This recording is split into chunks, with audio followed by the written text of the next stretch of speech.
حضرت عبداللہ ابن عمر رضی اللہ تعالیٰ عنہ بیمار تھے اور انار کھانے کی خواہش تھی، تو آپ کی اہلیہ کہتی ہیں کہ انار خرید کے دیا گیا آپ کو، اور جیسے ہی انار آپ کے پاس آیا کسی نے دروازے پہ صدا دے دی، فوراً سے پہلے حکم دیا گھر والوں کو اٹھاؤ یہ انار اور بھکاری کو دے دو۔ تھوڑا سا نا دل کے اندر گھر والوں کے خیال آیا کہ اس کو دے دے، فرمایا دے دو، حکم کا تو وہ انار دے دیا گیا۔ اب دوبارہ دوسرا انار خرید کے لائے، وہ بھی سامنے لا کے رکھا ہی تھا، تو پھر کسی نے صدا دے دی،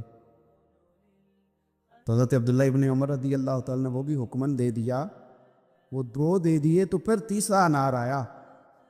آپ نے تناول فرمایا اس سے یہ تو ہو سکتا ہے کہ بھوک تھوڑی بڑھ جائے، یہ تو ہو سکتا ہے کہ بیمار کی کمزوری تھوڑی بڑھ جائے، لیکن یہ بات میں ذمہ داری سے کہتا ہوں کہ اس کے دل کی تسلی بڑھ جائے۔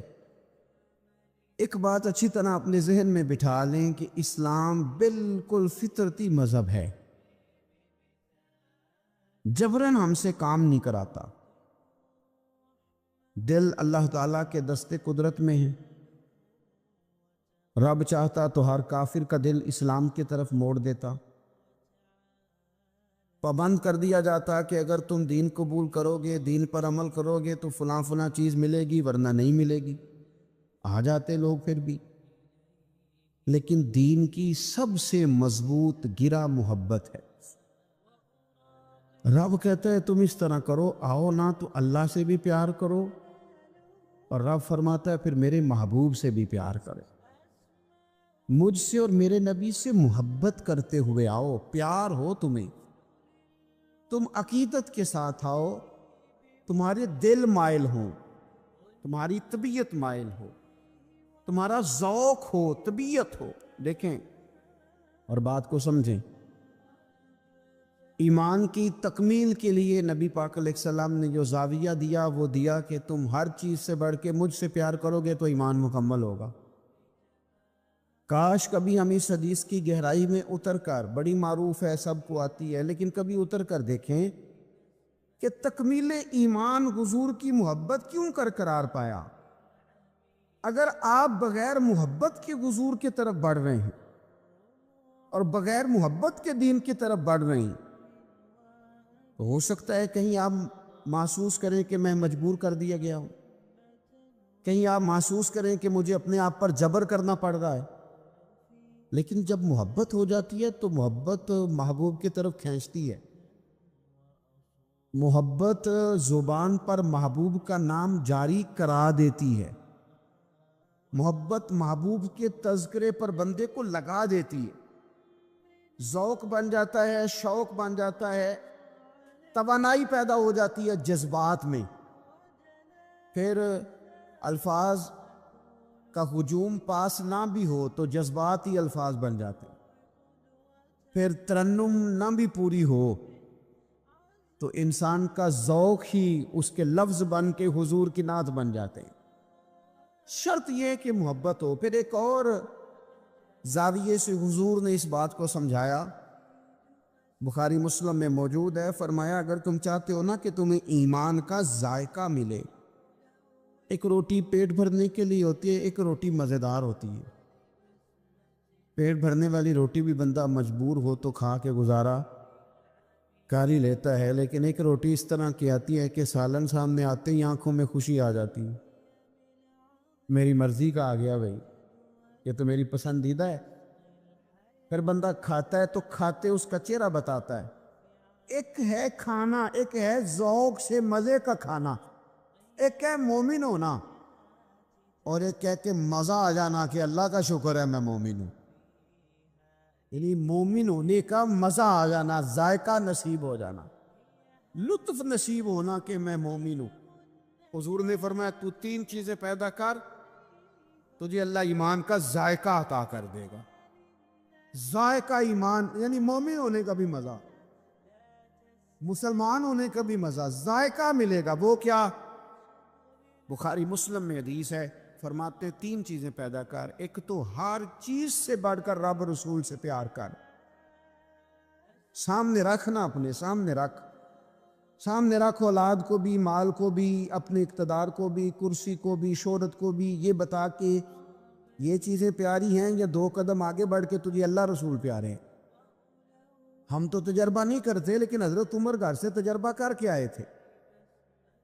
انہوں نے آگے کہا یا رسول اللہ صلی اللہ علیہ وسلم، مجھے ہر چیز سے بڑھ کر آپ پیارے ہیں، پر مجھے جان زیادہ پیاری آپ سے، کیونکہ وہ سچ بولتے تھے نا، سچے لوگ تھے، دیانتدار، صاف کا۔ یا رسول اللہ صلی اللہ علیہ وسلم، میں سوالی بن کے آیا ہوں، حضور یہ مجھے جان آپ سے زیادہ پیاری ہے۔ تو حضور نے سینے پہ ہاتھ مارا، فرمایا ابھی ایمان مکمل نہیں ہوا۔ فوراً حضرت عمر بولے کہ یا رسول اللہ حکم کریں، بات بدل گئی ہے، اب آپ مجھے میری جان سے بھی زیادہ پیارے ہو گئے۔ فرمایا اب ایمان مکمل ہو گیا۔ ایک تو حضور نے فرمایا کہ ہر چیز سے بڑھ کر رب رسول سے پیار کرو، اور دوسرا نبی پاک نے فرمایا جس سے بھی پیار کرو اللہ رسول کے لیے ہی کرو۔ انہی محبتوں کا مرکز رب رسول ہوں۔ یہ سیاسی وابستگیاں، منہ رکھنے کے لیے تعلقات، ضرورت پڑی تو بندہ کام آ جائے گا، چونکہ میری مجبوری ہے، چونکہ مجھے ضرورت ہے، یہ بیچ میں سے نکال دو۔ خالص اللہ کے لیے کسی سے پیار کرو، مزہ آئے گا ایماندار ہونے کا۔ اور تیسرا حضور نے فرمایا کفر میں جانا تمہیں اتنا ناپسند ہو جتنا آگ میں جانا ناپسند ہے، پھر تمہیں ایماندار ہونے کا مزہ آئے گا، سرور آئے گا۔ اور جب ایماندار ہونے کا سرور آئے گا، پھر انشاءاللہ نماز پڑھنے کا بھی آئے گا، پھر قرآن پڑھنے کا بھی آئے گا، پھر سنت پر عمل کا بھی آئے گا، خدمت دین کا بھی آئے گا۔ آپ جب یہ چیزیں پیدا کر لیتے ہیں، حضور کی محبت اپنی طبیعت میں ڈھال لیتے ہیں، پھر کوئی چیز خشک نہیں رہ جاتی۔ ہمارا یہ مسئلہ بن گیا کہ ہم نہ ہر چیز اجتماعی کے قائل ہوتے جا رہے ہیں، ادھر ساری دنیا جائے گی میں بھی ادھر جاؤں گا، تو یہ کوئی کمال تو نہیں نا۔ اور مرحوم اعظم نے تو کہا تھا اعظم ہمارے ہاتھ سے پیمانہ ہی گر گیا، حرب الحوث کے ہاتھ میں پیمانہ دیکھ کر، کہتے سارے ادھر چل پڑے تھے تو اب میں نے یہ رستہ چھوڑ دیا ہے، اب میں کسی وہ شاید فراز نے کہا تھا کہ شدت تشنگی میں بھی غیرت میں کشی رہی، بڑی پیاس تھی پر پھر بھی ہم نے غیرت سے پیا جو بھی پیا، شدت تشنگی میں بھی غیرت میں کشی رہی، اس نے جو پھیر لی نظر تو ہم نے بھی جام رکھ دیا۔ تو ساری دنیا جا رہی ہے تو پھر ہم نے جانا ہے، یہ تو بات ہی ٹھیک نہیں بھئی۔ اب سارے چونکہ کہہ رہے ہیں 1 ربیع الاول سے 12 ربیع الاول تو اظہار محبت کرنا ہے، تو ٹھیک ہے میں بھی کر دیتا ہوں۔ یہ محبت جو ہے نا، محبت موسموں کی پابند ہے۔ 1 محرم سے 10 محرم تک محبت اہل بیت آپ کریں تو محبت اہل بیت تو ایمان ہے۔ آپ فقط 1 سے 12 ربیع الاول تک ذکر کریں تو یہ تو ایمان ہے۔ محبت یہ تو ہر وقت ہونی چاہیے تھی۔ اجتماعی محبت کا ماحول جو ہم بناتے جا رہے ہیں نا کہ اب ساری دنیا یہ بات کر رہی ہے تو لہذا میں بھی کروں، تو یہ ٹھیک نہیں۔ کیوں؟ اس لیے کہ سارا مکہ جب مخالفت کرتا تھا اور معاذ اللہ ثم معاذ اللہ طرح طرح کی باتیں کرتا تھا، اس وقت عشق کے سب سے بڑے پیغامبر بن کے حضرت صدیق اکبر کھڑے ہو گئے۔ انہوں نے بتایا تھا کہ محبت معنیوں الفاظ میں آیا نہیں کرتی، اور یہ وہ شے ہے جو لفظوں میں سمایا نہیں کرتی۔ ہم کیا اس کو اس طرح پابند کریں گے کہ پہلے سارے پیار کریں تو پھر ہم نے کرنا؟ نہیں، کوئی کرتا تو نہ کرے نا، ہمیں تو پیار ہو گیا ہے مدینے والے سے، ہو گیا ہے تو بس ہو گیا ہے۔ ان لوگوں نے ہمیں بتایا ہے کہ یہ اس طرح کا ماحول نہ بناؤ کہ اب ساری دنیا چل رہی ہے تو میں نے بھی چلنا ہے۔ حضور کی محبت ایمان ہے۔ محبت جو ہوتی ہے نا وہ تو ڈھال دیتی ہے بندے کو، کچھ چیزوں پر مجبور کر دیتی ہے۔ حضرت عتبہ رضی اللہ تعالیٰ عنہ فرماتے ہیں ایک سادے سے، خوبصورت سے، میٹھے سے، تھوڑے جملے بولنے والے صحابی، کچھ لوگ اپنی سادگی میں مست رہتے ہیں، وہ بالکل ایسے نہ یکدم حضور کے سامنے کھڑے ہوئے آ کے عرض کرتے ہیں یا رسول اللہ صلی اللہ علیہ وسلم طبیعت مبارک ٹھیک ہے، چہرے پہ کمزوری ہے، تو محبوب نے فرمایا میں نے کچھ دنوں سے کھانا نہیں کھایا۔ فقر اختیاری ہے میرے نبی پاک کا، یہ دو جہاں کے شاہ ہیں، بس پاس کچھ رکھتے نہیں، اختیاری فقر ہے، بس کھجور پانی پہ گزارا ہے، کئی دنوں سے کھایا نہیں۔ صحابی نہ دوڑے گئے گھر میں، ٹٹولا سارے گھر کو، کوئی چیز نہیں ملی کھانے کی۔ دوست احباب سے پوچھا، کوئی چیز میسر نہ آئی۔ بنو قریظہ یہودیوں کا علاقہ تھا، ان کے باغات تھے، پہنچ گئے، ایک شخص سے جا کے کہا مزدوری ملے گی؟ لگا جدوں میدان ازلدا تے لوکی چورا وانگ سدھائے، کسے نے لوٹ لئی علم دی دولت تے اس ہاسے چولی پائے، آ سجنا ویکھ جہالت ساڈی، اسی عشق خرید لے آئے۔ کوئی مزدوری ملے گی؟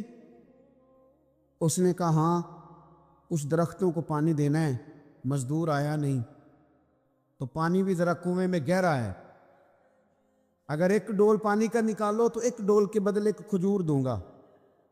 صحابی نے جھولی اپنی پھیلائی کھجوریں ڈالنے کے لیے، ایک ڈول پانی کا نکال کے وہاں رکھتے، ایک کھجور جھولی میں ڈالتے، ایک ڈول نکال کے رکھتے، ایک کھجور جھولی میں ڈالتے۔ جب جھولی پوری بھر گئی کھجوروں سے تو خوشی خوشی ہنستے مسکراتے۔ تحفے میں جذبہ ہونا چاہیے، تحفے کی قیمت اس کا جذبہ ہوتا ہے۔ آپ مہنگا تحفہ لے کے آئیں اور ہیں آپ سیاستدان، نکلوانا آپ نے کوئی کام ہے، تو وہ تو سیاسی رشوت ہے، وہ تحفہ تھوڑی ہے۔ تحفے کا بھی کبھی وزن ہوتا ہے، تحفے کی بھی کبھی قیمت ہوتی ہے، تحفے کے بھی جو خلوص ہوتا ہے۔ جھولی بھری ہوئی کھجوروں کی لا کے مصطفیٰ کریم کی بارگاہ میں پیش کی، ہاتھوں پہ چھالے، وجود پر بظاہر مٹی لگی ہوئی، لا کے وہ سارا کچھ حضور کی بارگاہ میں پیش کیا۔ کریم محبوب نے کھجور اٹھائی، اٹھا کے کھائی، اور کھاتے ہی آنکھوں میں آنسو آئے۔ فرمایا تجھے کس نے مجبور کیا تھا یہ کام کرنے کو؟ کس نے مجبور کیا؟ تو نہیں، کچھ لوگ سادے ہوتے ہیں، انہیں زیادہ باتیں نہیں آتی، وہ لفظوں کے ہیر پھیر میں قابو نہیں کر سکتے، لیکن ان کی عقیدت بڑی پکی ہوتی ہے، ان کی باتیں بڑی خوبصورت ہوتی ہیں، لہجہ اتنا حسین ہوتا ہے کہ سمجھ آتی ہے کہ چھلک کیا رہا ہے لہجے سے۔ کس چیز نے مجبور کیا؟ تو لمبی بات کوئی نہیں کی، کہنے لگے حضور سادی سی بات ہے، ہمیں کون مجبور کر سکتا ہے، ہمیں تو آپ کی محبت نے ہی مجبور کیا ہے۔ بس یہ محبت ہے نا، پیار ہو گیا نا، یہ پیار ہو گیا تو بس نکل گئے، دوڑ آئے، اس محبت نے مجبور کیا، چلا گیا۔ خوشخبری نہیں، جو بظاہر خوشخبری ہوتی ہے وہ نہیں حضور نے سنائی، بلکہ نبی کریم نے فرمایا پھر تیاری کر، اگر تو محبت کرتا ہے تو پھر فقر کے لیے تیار ہو، پھر مشکلات کے لیے تیاری کر، کیونکہ جو مجھ سے محبت کرتا ہے نا اس کی طرف تو فقر یوں آتا ہے جس طرح گہری زمین پر سیلاب آتا۔ پھر تو تیاری کر، پھر تیاری کر۔ میرے رسول پاک کے غلاموں نے نا حضور سے پیار کیا اور صحیح والا کیا۔ میں پھر کہہ رہا ہوں، اور بات جہاں سے میں نے شروع کیا میں وہیں پہ ہوں، اجتماعی محبت نہیں کہ اب سارے چل رہے ہیں تو چلو میں بھی، یہ والا انداز نہیں، بس محبت ہو گئی، بس پیار ہو گیا، یعنی غلامی کر لی۔ اس طرح نہیں کہ اب چونکہ سارے کہہ رہے ہیں، یعنی تعریف تو وہ ہوتی ہے کہ جب کوئی نہ کرے تو پھر بندہ اٹھ کے کرے، یعنی پیار تو وہ ہوتا ہے کہ جب کوئی دعویٰ نہ کرے تو بندہ کہے نہیں یار شخصیت پیار کے قابل ہے، پھر بندہ پیار کرے۔ صحابہ کرام علیہم رضوان کا جو انداز ہے نا، وہ سوسائٹی کو دیکھ کر نہیں بنا، وہ معاشرے کو دیکھ کر نہیں بنا، حالات کو دیکھ کر نہیں بنا، بلکہ ان کی روح نے گواہی دی کہ مدینے والے سے پیار کرنا چاہیے۔ اقبال کہتے ہیں خیرت نے کہہ بھی دیا لا الہ الا اللہ تو کیا حاصل، دل و نگاہ اگر مسلمان نہیں، دل و نگاہ اگر دل و نگاہ، دل اور آنکھ دل و نگاہ اگر مسلمان نہیں تو پھر کچھ بھی نہیں. دل سے پوچھ وہ مومن ہے کہ نہیں. تیری پیشانی تو اللہ کی بارگاہ میں جھکتی ہے، تیرا وجود تو جھکتا ہے، دل سے پوچھ اس کا کیا حال ہے. یہ تعصبات ان کو پھیلایا جاتا ہے، اس پر محنت کی جاتی ہے. ہم گروہ پرست ہوتے جا رہے ہیں معاذ اللہ حق پرست ہونے کی بجائے.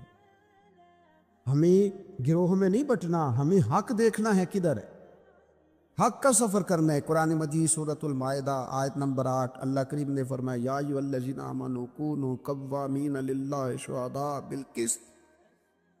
اے ایمان والو اللہ کے حکم پر خوب قائم ہو جاؤ اور انصاف کے ساتھ گواہی دو. اللہ کے لیے قائم ہو جاؤ، کھڑے ہو جاؤ، انصاف کے ساتھ گواہی دو. قرآن مجید کا انداز دیکھیے گا سمجھانے کا. فرمایا وَلَا يَجْرِمَنَّكُمْ شَنَآنُ قَوْمٍ عَلَىٰ أَلَّا تَعْدِلُوا. کسی قوم کی دشمنی تمہیں وہاں نہ لے آئے کہ تم انصاف چھوڑ دو. دشمنی اختلاف اپنی جگہ پہ اور انصاف اپنی جگہ پہ. سامنے دشمن بھی ہو تو کرنا تم نے انصاف ہی ہے. جب ترازو پکڑنا ہے تو تولنا تم نے. یہ میرے رب کا ارشاد ہے، یہ قرآن پاک ہے. کسی قوم کی دشمنی تمہیں انصاف سے نہ روک دے. اے دلو عدل کرو. واقرب للتقویٰ، یہ پرہیزگاری کے زیادہ قریب ہے. نماز روزہ حج زکوٰۃ یہ تو عبادت ہے، لیکن پرہیزگاری کیا ہے کہ تم عدل کرو، انصاف والے ہو جاؤ، ترازو صحیح کرو. واتقوا اللہ، اللہ سے ڈرو. ان اللہ خبیر بما تعملون، بے شک اللہ کو تمہارے کاموں کی خبر ہے. اللہ کو پتہ ہے. کسی کو پتہ نہ بھی ہو تو اللہ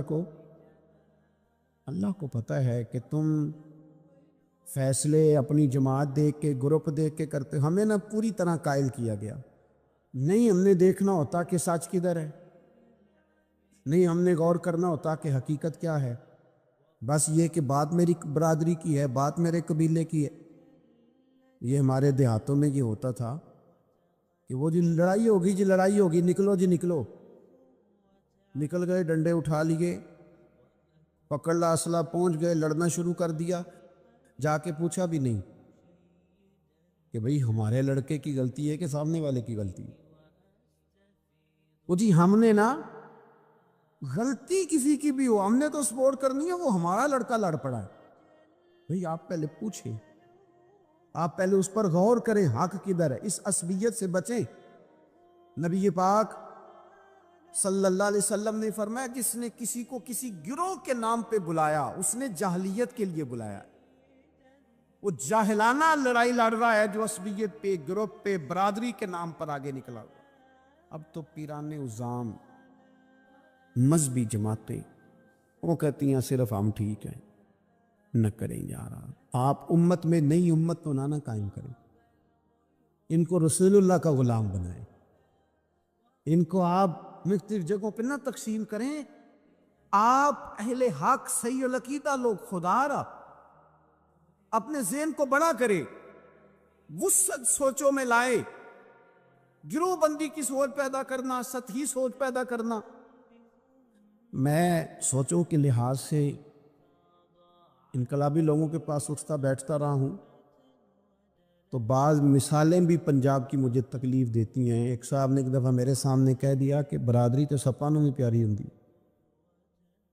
میں کہتا مطلب یہ سپاں والا کام ہے کیا؟ مطلب سطحی سوچ آپ نے پیدا کی ہوئی. ابھی بھی یہ رٹا ہے. یہ جو گروہی تعصبات ہیں نا، یہ تو بندے کو حق سے دور لے جاتے. گروہی تعصب، گروہ کا تعصب، یہ تو حق سے دور لے جاتا ہے. میرے عزیزو، تعصبات سے اوپر اٹھ کے دیکھیں. خیر اور جگہ پہ بھی ہے. میں نے وہ لوگ بھی دیکھے ہیں جن کو اہل بندہ نظر آیا تو انہوں نے عہدہ ہی چھوڑ دیا. ہم اپنی ذات کے چنگل میں اتنا پھنس کے رہ گئے. مجھے پوچھا جائے، مجھے گنا جائے، میری بات کی جائے، آپ کچھ نہیں کر سکیں گے، اس لیے کہ آپ ذات کی جنگ لڑ رہے ہیں. آپ جب تک نظریات کی جنگ نہیں لڑتے، یہاں سے اوپر اٹھ کر بات نہیں کرتے، آپ کوئی کام نہیں کر سکتے. سوال ہی پیدا نہیں ہوتا، اس لیے کہ سوچ ہی چھوٹی ہو گئی. گروہی تعصبات سے نکل کر جب آپ کو حق آ جائے پھر اس کو قبول کریں، پھر نہ آپ کا منصب آپ کو روکے۔ حضرت ابی بن کعب رضی اللہ تعالیٰ عنہ نے امیر المومنین سیدنا فاروق اعظم پہ مقدمہ کر دیا تھا۔ عدالت تھی، جج تھے حضرت زید بن ثابت۔ حضرت عمر پہنچے، حضرت زید بن ثابت اٹھ کے کھڑے ہوئے، جگہ خالی کا، امیر المومنین بیٹھ جائیے۔ آپ فرمانے لگے زید یہ تم نے ناانصافی کی، ہم دونوں آئے تھے مقدمہ لے کے، یا تو دونوں کے لیے جگہ بناتے، تم نے ٹھیک نہیں کیا۔ پھر بات ذرا آگے بڑھی، حضرت ابی بن کعب نے مطالبہ کیا کہ حضرت عمر فلاں بات پہ قسم اٹھائیں، تو حضرت زید بن ثابت جاج تھے، کہنے لگے آپ امیر المومنین سے یہ مطالبہ کر رہے ہیں؟ تو حضرت عمر فاروق کہنے لگے زید آپ اس مقدمے کا فیصلہ کر لیں، اس کے بعد میں آپ کو فارغ کر دوں گا۔ آپ مجھے امیر المومنین کہہ رہے ہیں، اور امیر المومنین کہہ کہ آپ یک طرفہ ہو رہے ہیں، اور جو آدمی انصاف لینے آپ کے دروازے پہ آیا ہوا ہے، اس ملک کا مسئلہ کیا ہے؟ اس ملک کا مسئلہ غریبی نہیں، میرے وطن کا مسئلہ یہ ہے کہ امیر غریب کے لیے قانون الگ الگ ہے۔ یہاں 11 سال 12 سال ایک شخص جیل میں رہ کے آتا ہے، لیکن بعد میں پتہ چلتا ہے وہ تو بے گناہ تھا، اس کے 11 سال کون واپس کرے گا؟ اس کے 20 سال زندگی کے جو سلاخوں کے پیچھے کٹ گئے کون واپس کرے گا؟ اور امیر آدمی وہ تو قبل از گرفتاری ضمانت کرا لیتا ہے، ان کے پاس تو بڑے بڑے ایشو ہیں، بڑے بڑے وکیل ہیں، بڑے بڑے ڈاکٹروں کی ان کے پاس رپورٹیں ہیں، وہ تو سارا کچھ کر سکتے ہیں، کوئی ہے ہی نہیں ان کو روکنے والا۔ میرے عزیزو آپ سمجھے میری بات کو، حضرت عمر فاروق فرمانے لگے یہ فیصلہ کر لیں، اس لیے کہ حضرت عمر اگر صرف اپنا سوچتے تو نظریہ نہیں بچتا تھا۔ جناب عمر رضی اللہ تعالیٰ عنہ نے نا صرف اپنا نہیں سوچا، انہوں نے کہا کہ سچ کو فروغ دیا جائے، ذات سے نکلا جائے۔ آپ فرمانے لگے تو نہ عمر کو کسی اونچی اڑان میں مبتلا نہ کر، عمر کو پتہ ہے عمر کیا ہے، اسے وہ دور یاد ہے جب وہ اونٹ چرایا کرتا تھا، لہذا میرے لیے وہی فیصلہ کر جو فیصلہ کرنے کا طریقہ قرآن و سنت نے ہمیں عطا فرمایا ہے۔ آپ نکلیں ذرا ذات پات کے چنگل سے، یہ جو بت پال لیے نا، اقبال کہتے ہیں گرچہ بت ہے جماعت کی آستینوں میں، جماعتوں کی بت تو نہ بناؤ، تنظیموں کو بت تو نہ بناؤ، آپ برادری کو بت تو نہ بناؤ، آپ رنگ نسل کو بت تو نہ بناؤ، اگرچہ بت ہیں جماعت کی آستینوں میں، پر مجھے ہے حکم اعزاں لا الہ الا اللہ، یہ ٹوٹ جائیں گے لا الہ الا اللہ کی ضرف۔ وسیع الظرف، وسیع المزاج بنے، وسیع المشرب بنے۔ آپ کبھی بھی سوچوں کو اتنا محدود نہ کریں کہ آپ کسی ایک ابہام کا شکار ہو کے ہی ساری زندگی گزار دیں۔ کیا مسئلہ تھا عرب کے لوگوں کو؟ مسئلہ کیا تھا؟ صرف اتنا، ایک عجیب روایت ہمیں ملتی ہے سیرت کی کتابوں میں، میرے نبی پاک صلی اللہ تعالی علیہ وسلم نا رات کے وقت پہاڑ کی چوٹی پہ بیٹھ کے قرآن پاک کی تلاوت کرتے تھے۔ حضور نا رات کے وقت قرآن پاک کی تلاوت کر رہے تھے، نبی کریم تلاوت کر رہے تھے، اور جب یاسین والے نبی خود یاسین پڑھے، والضحیٰ والے محبوب جب خود والضحیٰ کی تلاوت کریں، مدثر والے محبوب جب خود مدثر پڑھے، تو انداز ہی نرالو۔ حضور قرآن پاک کی تلاوت کر رہے تھے تو اس تلاوت کی نا آواز گونجی، کہاں تک پہنچی؟ ابو جال بھی کسی جھاڑی میں چھپ کے حضور کا قرآن سننے لگا، سریلی اتنی تھی اس میں، لطف ہی اتنا تھا۔ ابو سفیان بھی آ گئے، کسی جھاڑی میں چھپ کے قرآن سننے لگے۔ اخنس بن شریک بھی آ گیا، تھوڑا نہیں سنا، ساری رات ہی حضور کی تلاوت سنتے ہوئے، ساری رات تلاوت سن۔ صبح ملاقات ہوگی، تو کدھر آیا تھا، تو کدھر آیا تھا، تو آج کے بعد نہ آئے کوئی بھی، لیکن کہتے ہیں اگلے دن سوئے تو بے چین کیا حضور کی آواز نے، پھر اٹھے، تینوں آ کے پھر مختلف جگہوں پہ بیٹھ گئے، سویرے پھر ملاقات ہو گئی، آج کے بعد نہیں آنا، تو بھی نہ آنا، تو بھی نہ آنا، پر کہاں چین لینے دے حضور کی میٹھی آواز، کہا چین لینے دے حضور کی میٹھی آواز. تینوں پھر اٹھ گئے. کئی دن آتے رہے. ایک دن طے ہوا کہ آج کے بعد بالکل نہیں آنا, جو آئے گا سزا ملے گی. ہو گئی بات طے. اخنس بن شریح کہتے ہیں میں سویرے ابو جہل کے گھر گیا. میں نے کہا سونے ایک دن نہیں کئی راتیں تو نے بھی سنا میں نے بھی سنا. دل پہ ہاتھ رکھ کے بتا وہ جو پڑھتے ہیں وہ حق سچ ہے کہ نہیں؟ کھری بات کا سنا تو نے بھی سنا میں نے بھی ساری رات سنا. بتا بات سچی ہے کہ نہیں؟ تو ابو جہل کہنے لگا ایک ایک حرف سچ ہے, ایک ایک بات سچی ہے. تو مانتا کیوں نہیں؟ پھر تو مانتا کیوں نہیں؟ تو جو ابو جہل نے جواب دیا خدا را اس پہ غور کرنا, میری منت سمجھ کر اس بات پہ غور کرنا. او پھر تو مانتا کیوں نہیں؟ تو ابو جہل کہنے لگا ہمارے قبیلے کا اور بنو ہاشم کا, حضور سید عالم کے قبیلے, شروع سے مقابلہ رہا ہے. انہوں نے اگر لوگوں کو کھانے کھلائے تو ہم نے بھی کھلائے, انہوں نے غریبوں کا بوجھ اٹھایا تو ہم نے بھی اٹھایا, انہوں نے اگر گھوڑا دوڑایا تو ہم نے بھی دوڑایا. پھر انہوں نے دعویٰ کر دیا کہ ہمارے اندر ایک نبی آ گیا ہے. اب ہم کیسے مان لیں اس قبیلے میں نبی آ گیا؟ پہلے کیا کہہ رہا ہے؟ بات بالکل حق ہے. اب کیا کہہ رہا ہے؟ اس کے کہنے کا مطلب یہ ہے کہ اگر میرے قبیلے میں نبی آتا تو میں مان جاتا. او خدا کے بندو, یہ برادری کا بت, قبیلے کو جو بت بنا لیا معاذ اللہ, وہ تعصب بن کے آڑ بن گیا, گروہ پرست ہو گئے. وہ کہنے لگا اس کا مطلب یہ تھا کہ میرے قبیلے میں ہوتے تو میں مان جاتا, قبیلہ دوسرا ہے. خدا را ان بتوں کو توڑنے کی ضرورت ہے. کاش ابو جہل یہ سمجھتا کہ یہ تو رب کی تقسیم ہے نا, واللہ یختص برحمتہ من یشاء. وہ کہتا ہے میں جس کو چاہتا ہوں اپنے فضل سے اپنا خاص بنا لیا کرتا. لیکن یہ گروہی تعصبات, قرآن مجید آپ دیکھیں نا تو یہودیوں کے بارے میں اللہ فرماتے ہیں کیونکہ تورات میں بھی حضور کی شانیں, زبور میں بھی حضور کی شانیں, انجیل میں بھی حضور کی شانیں, ہر جگہ اللہ نے اپنے حبیب کے تذکرے کیے. رب کریم فرماتا ہے محبوب یہ جو یہودی ہیں نا یعرفونہ کما یعرفون ابناءہم. قرآن مجید کے الفاظ پہ غور کیجئے, کہا محبوب یہ آپ کو اس طرح جانتے ہیں, اس طرح پہچانتے ہیں جس طرح کوئی اپنے بیٹے کو پہچانتا ہے. جڑواں بچے ہوں نا, جڑواں شکلیں بھی ایک جیسی ہوں تو اور کوئی پہچانے نہ پہچانے, باپ اور ماں پہچانتے ہیں کہ یہ فلانا ہے, اور یہ ان کو پتہ چلتا ہے.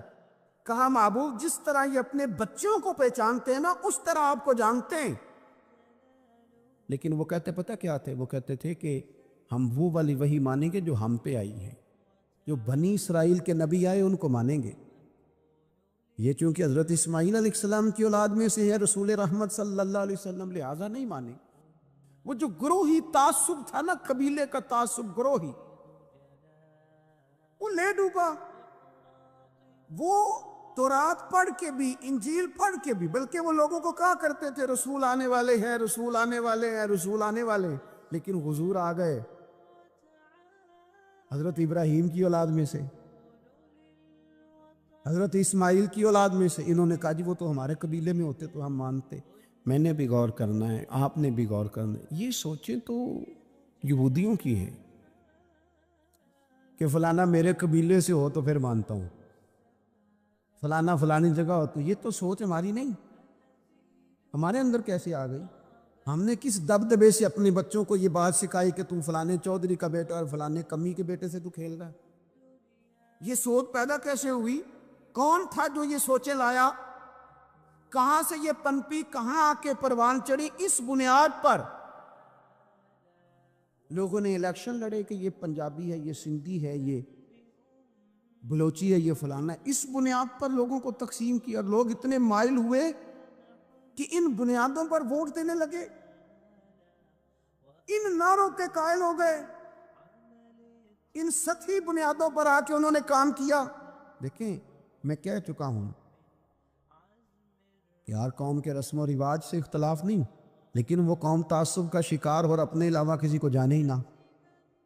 نبی پاک صلی اللہ علیہ وسلم نے فرمایا اپنے قبیلے کا دفاع کرو پر ناجائز بات پر ان کی سپورٹ نہ کرو، غلط بات پر ان کی سپورٹ نہ کرو۔ غلط بات ہے، ضروری نہیں کہ ساری باتیں ہماری اماں ہی ٹھیک کرتی ہو، کوئی بات ہماری بھابھی بھی ٹھیک کرتی ہے۔ ادب سے کہیں، پیار سے کہیں، سوکیانہ جملہ نہ بولیں، پر کبھی اماں سے بھی کہیں، ابا جی سے بھی کہیں، یہ بھی کسی کی بیٹی ہے۔ آپ کیوں تعصب کا شکار ہیں؟ ادب سے کہیں کہ یہاں اس کی بات ٹھیک ہے، تیری ٹھیک نہیں۔ خاوند بھی کسی وقت اپنی بیوی کو کہے کہ تو ساس بن گیا، تو اس کا مطلب کیا ہے؟ جو بات درست ہے وہ درست ہے۔ آپ حق کے ساتھ کھڑا ہونا شروع ہو جائیں، حق کی فتح انسانیت کی فتح ہوتی ہے، سچ کی فتح ملتوں کی فتح ہوتی ہے، ملتوں کی۔